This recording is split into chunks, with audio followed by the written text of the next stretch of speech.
December 9, 1967, Oakland, California. A night that changed everything. A night that changed nothing. A night that every person who witnessed it carried quietly for the rest of their lives, not as a story to be told, but as something too heavy and too complicated to hand to someone else without warning them first about the weight. A night that Bruce Lee himself never spoke about publicly. Not once. Not in any interview, not in any letter, not in any of the thousands of conversations he had over the remaining 6 years of his life with students, friends, journalists, and filmmakers who thought they knew everything about him. This is the story they told me I should never tell. December 1967. Bruce Lee was 27 years old. To the world at large, he barely existed. No films, no magazine covers, no name recognition beyond a small and specific audience. He ran a modest martial arts school in Oakland's Chinatown, teaching a handful of committed students a fighting philosophy that most Americans had never heard of. Wing Chun Kung Fu, filtered through years of his own radical modifications and rethinking, pushed towards something that was less a traditional style and more a living, evolving personal system. His name meant nothing to 99% of the population, but in certain rooms, in the underground networks of serious fighters who tested themselves against each other in places far removed from official rings and regulated competitions and the oversight of any governing body, Bruce Lee's name was spoken with a specific combination of reverence and disbelief that is reserved for people who have demonstrated something that doesn't fit comfortably inside existing categories. They said he moved like water finding its level, not forcing anything, not resisting anything, simply occupying whatever space was available with complete efficiency. They said his strikes arrived faster than the eye could reliably follow. They said he had developed something genuinely new, something he called Jeet, the way of the intercepting fist, a philosophy as much as a fighting method, built on a single foundational principle: no classical forms, no rigid patterns inherited from tradition, only what actually worked, only what was real. But these were stories, demonstrations at local tournaments, exhibitions for small crowds, whispers traveling between fighters in gyms and training halls across California. Impressive, compelling whispers, but whispers nonetheless. No one had seen Bruce Lee in a real fight. Not the kind where reputation carries no weight and only what you actually are under genuine pressure determines the outcome. Not the kind with no rules, no referee, no safety net of any kind. Not until December 9th, 1967. I first heard about this fight in 1996. I was interviewing Dan Inosanto, one of Bruce Lee's closest students, and one of the people who knew him most completely, for a book I was writing.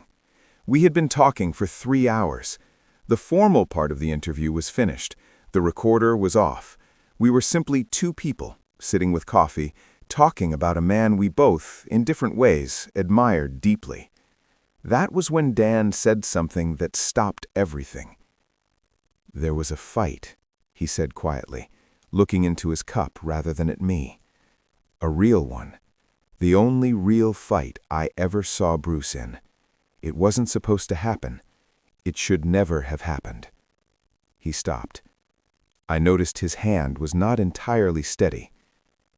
"How many people saw it?" I asked. Dan looked up. His eyes carried something I hadn't seen in them before across the hours we had been talking. "7, he said. "Only 7. And Bruce made every one of us swear we would never speak about it." "Why?" Dan Inosanto, a man I had known for years, a man who had given me hours of stories about Bruce Lee with warmth and generosity and occasional laughter, who had demonstrated techniques and shown me photographs and shared letters, looked at me with an expression I had never seen on his face before. Fear. Because of what it revealed, he said, about him, about what he was truly capable of, about how far he would go when there was no other choice. He didn't tell me the full story that day. He couldn't bring himself to. But before I left, he gave me a name, one of the other 6 witnesses, and he said something I have carried with me since. If you're going to chase this, understand something first. This is not a triumphant story. This is not Bruce defeating some villain and walking away clean. This is darker than that, much darker. It took me 6 years to locate all 7 witnesses. 2 had died. 1 refused to speak to me under any circumstances, even after I flew to Hong Kong specifically to meet him. He opened his door, looked at my face, looked at the research materials I was carrying, said a single sentence, and closed the door. I have nothing to say about that night. But 4 of them talked, slowly, carefully, with long pauses between sentences and the obvious, visible difficulty of people retrieving something they had spent years keeping stored somewhere they didn't visit. When I assembled their testimonies, cross-checking every detail against the others, mapping the consistencies and the discrepancies, building the most accurate picture the available evidence could support, I understood what Dan Inosanto had meant. This was not the story of a hero.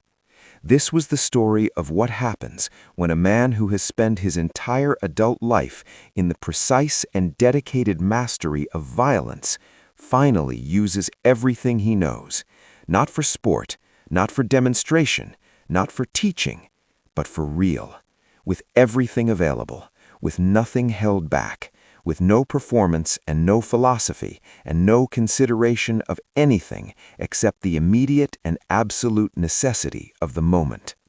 The man who challenged Bruce Lee was not a fool.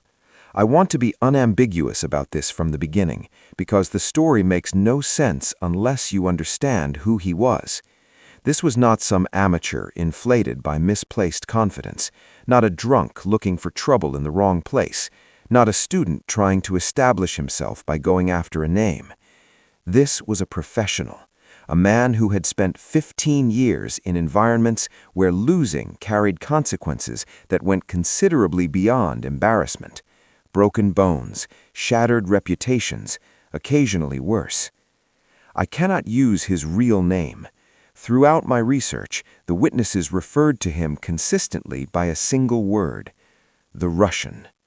Not exclusively because of his nationality, though that was part of it, but because of his method, a system developed within Soviet military programs, built from the ground up for one purpose: the efficient and rapid neutralization of opponents in real situations. Sistema, combined with Sambo, refined through years of actual application rather than controlled training environments, stripped of everything decorative and kept only what reliably worked when the stakes were absolute. The Russian was 34 years old, 6'2", 220 pounds of the specific kind of physical conditioning that comes from years of training that would put most people in a hospital. He had competed in underground fights across 3 continents. His record, according to one witness with direct connections in that world, was 47 wins and 2 losses, both early in his career, both before he had fully developed his method. He had not lost a single fight in the last 8 years. He had arrived in California for reasons that my research never fully clarified. Some witnesses believed he was working as a trainer for fighters operating in the underground circuit. Others suggested he was putting distance between himself and something in his past that he preferred to leave behind. What is clear is that by December 1967, he had established a significant presence in certain Bay Area circles, the kind of circles that exist in warehouses and basements and back rooms, where money changes hands quietly and there are no officials and no records and no one who wasn't supposed to be there. He had heard about Bruce Lee. He had heard all of it: the impossible speed, the 1-inch punch that witnesses swore could send a man backward across a room, the philosophy, the reputation that had been building quietly in years in exactly the kind of circles where he himself moved. And somewhere in the process of hearing it, he had formed an opinion about it. The Russian had heard every story, and he didn't believe a single one of them. To his mind, Bruce Lee was a performer, a gifted, technically impressive showman who could do extraordinary things in controlled environments with cooperative partners who understood their role in the demonstration. That was a real skill. He didn't dismiss it entirely, but it was a completely different thing from what happened when real violence entered the equation, when the other person was not cooperating, when the stakes were actual. He had encountered traditional martial artists before, had fought several of them in the kinds of environments where his own reputation had been built. They arrived with beautiful, precise, centuries-refined techniques that functioned perfectly right up until the moment genuine pressure arrived, and then came apart in ways that their practitioners seemed genuinely unable to anticipate, as though they had trained extensively for a version of fighting that existed only in controlled spaces. What the Russian wanted was not to hurt Bruce Lee, not to humiliate him or damage his reputation or claim some public victory. He wanted something simpler and more honest than any of that. He wanted to know if the legend matched the reality. So he sent word. This is where the story becomes difficult to reconstruct with complete precision, because the specific mechanics of how the challenge was delivered vary depending on which witness you ask. Memory does that, particularly to events that carry significant emotional weight. The peripheral details blur, the core remains. In late November 1967, a message reached Bruce Lee through a chain of contacts moving through the Bay Area martial arts community. The Russian wanted a fight, not a tournament match, not a demonstration with agreed-upon parameters and a polite audience. A private contest between two fighters, no rules, no referee, no time limit, no safety net of any kind, just two men and whatever they were actually made of.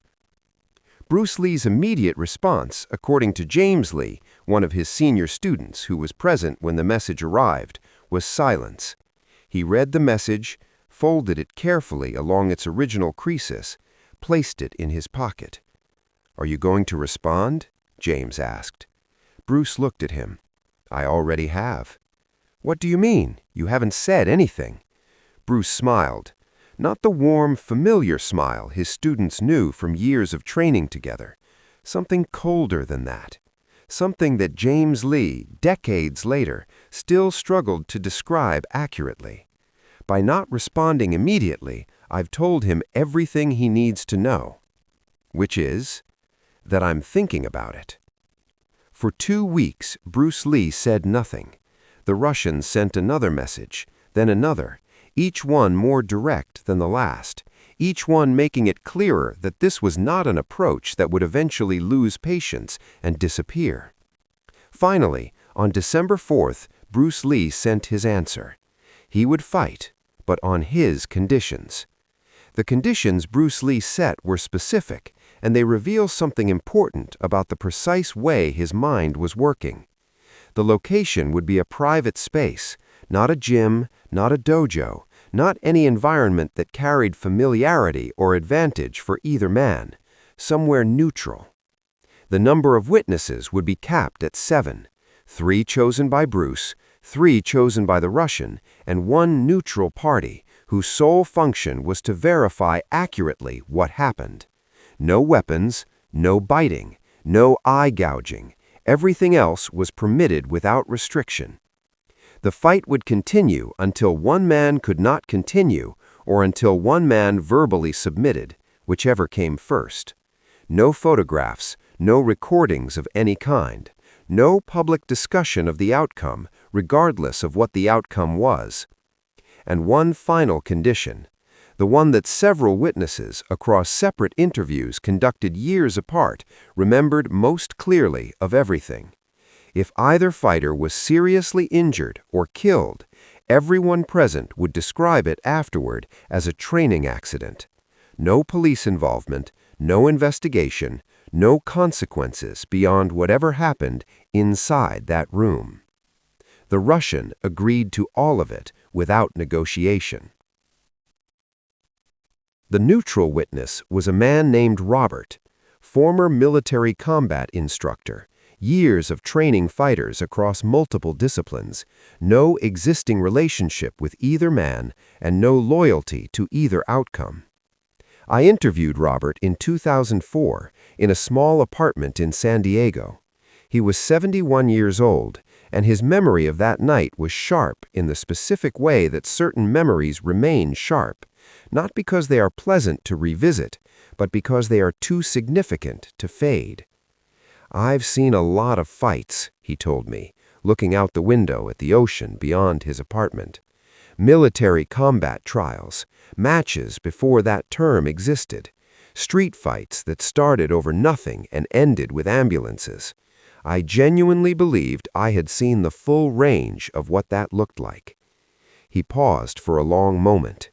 I had not seen anything like. The location was selected 3 days before the fight. An industrial building in West Oakland, abandoned, scheduled for demolition in the early months of 1968. Concrete floors, high ceilings, one large open room approximately 40 feet by 40 feet. A single skylight admitting cold December moonlight in a rectangle across the floor. The acoustics, Robert noted, were perfect. Every sound in that space traveled cleanly and completely. Every breath, every footstep, every impact. The 7 witnesses arrived separately, by design. Bruce came with James Lee and Don Inosanto. The Russian brought 2 men whose names none of my sources could provide with confidence. Robert arrived alone. They gathered at 11 in the evening, late enough that the surrounding streets were empty, late enough that vehicles parked near an abandoned building would attract no attention from anyone passing.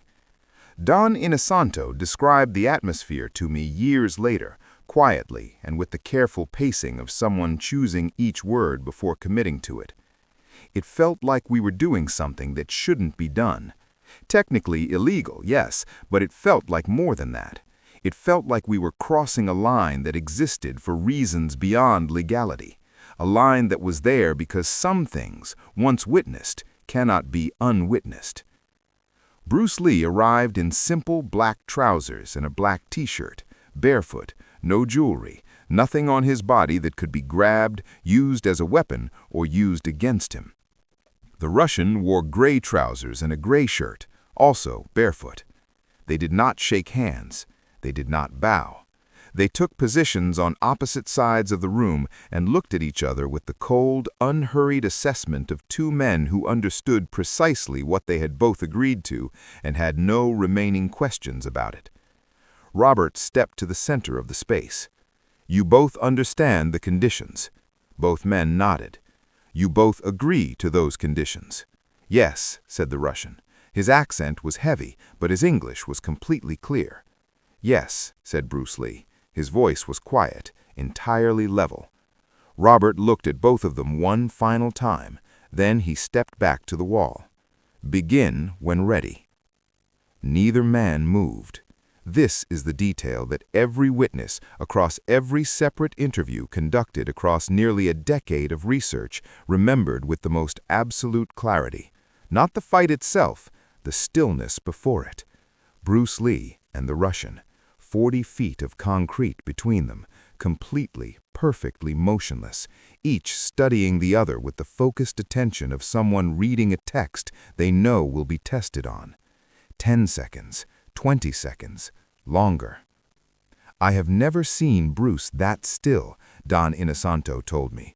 His voice, even years later, carried something of the tension of that room.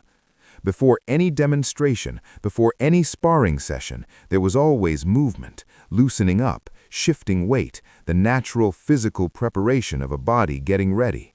That night, he was completely static, just watching, just breathing, like something that had not yet decided to move. The Russian moved first. His approach was methodical in a way that communicated immediately that this was not a man who fought from ego or impulse. He didn't rush, didn't charge forward with the aggressive energy of someone trying to intimidate or overwhelm. He walked, carefully, with the measured, deliberate steps of a man who had done this 47 times and understood that the distance between two fighters is information, not just space. His hands were raised but relaxed, not the tight, closed fists of a boxer, open hands, ready to close around whatever presented itself or strike with whatever surface was most efficient. His weight distributed evenly across each step, his feet testing the concrete floor as he moved, reading it, building a map of the terrain beneath him. 40 feet became 30 feet. 30 feet became 20 feet. I wanted to shout at him, James Lee told me, and his voice, even decades removed from that night, still carried the specific tension of that room. I wanted to tell Bruce to move, to circle, to do something. But he had told us before we arrived, no matter what you see, stay silent, do not speak, do not interfere. He paused, so we stayed silent, but inside, I was screaming. At 15 feet, the Russian changed his rhythm. The adjustment was subtle, the kind of thing that only someone who had watched a great many fighters would notice or know how to read. A slight increase in the pace of his steps, a minor repositioning of his hands, the specific physical grammar that precedes an attack by 2 or 3 seconds in a man who has learned to compress his preparation to the absolute minimum. And that was when Bruce Lee moved. Not backward, not to the side,